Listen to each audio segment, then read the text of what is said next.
Hi friends, இன்னைக்கு நம்ம எங்க வந்திருக்கோம்னு பார்த்தீங்கன்னா வள்ளுவர் அவதரித்த திருத்தலமான மயிலாப்பூர்ல இருக்க திருவள்ளுவர் கோயிலுக்கு தாங்க வந்திருக்கோம். இங்க உள்ள வந்த உடனே செம்ம நீட் அண்ட் கிளீனா இருந்தது. அண்ட் இங்க என்ட்ரன்ஸ்லேயே வள்ளுவர் அவங்க அம்மா அப்பா ஆதி மற்றும் பகவானோட இருக்கிற மாதிரி சிலையுமே இருந்தது. அண்ட் இங்க வள்ளுவருக்குன்னு தனி சன்னதியே இருந்ததுங்க. வள்ளுவர் பார்க்கறதுக்கே ரொம்ப அழகா அலங்காரம் பண்ணியிருந்தாங்க. அண்ட் இந்த கோயிலோட ஓவரால் லுக்கே பார்க்கறதுக்கு ரொம்ப பீஸ்ஃபுல்லாகவும் அழகாகவும் இருந்தது. அண்ட் இங்க பக்கத்துலயே ஒரு குளம் மாதிரி செட் பண்ணிருப்பாங்க. இந்த குளத்து பேர் தான் பொற்றாமரை குளம்.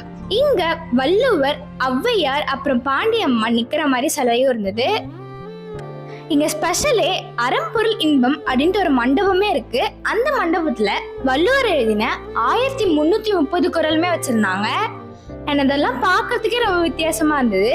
அண்ட் இங்க வள்ளுவர் தவிர்த்து காமாட்சி அம்மன் அப்புறம் ஏகாம்பரேஸ்வரன்ட்டு மத்த சுவாமி சன்னதியுமே இருந்தது. அண்ட் இந்த கிணறு தான் வள்ளுவர் வாசுகி அம்மனை கூப்பிட்ட உடனே வாசுகி அம்மனை அப்படியே விட்டுட்டு போன கிணறு. அண்ட் இதை பத்தி நிறைய வாட்டி கேட்டிருக்கேன், பட் இப்பதான் ஃபர்ஸ்ட் டைம் பாக்குறேன். இந்த கிணறு 2000 வருஷத்துக்குமே பழமையான கிணறுன்னு சொல்றாங்க. ஸோ ஃபைனலி இந்த கோவில் ரொம்ப சூப்பரா இருந்ததுங்க.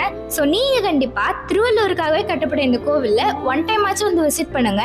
அண்ட் ஆல்ரெடி யார் யாரெல்லாம் இந்த கோவிலுக்கு வந்து பார்த்துருக்கீங்களோ அவங்க கமெண்ட்ல சொல்லுங்க. ஸோ அடுத்த வீடியோல பார்க்கலாம். Bye guys.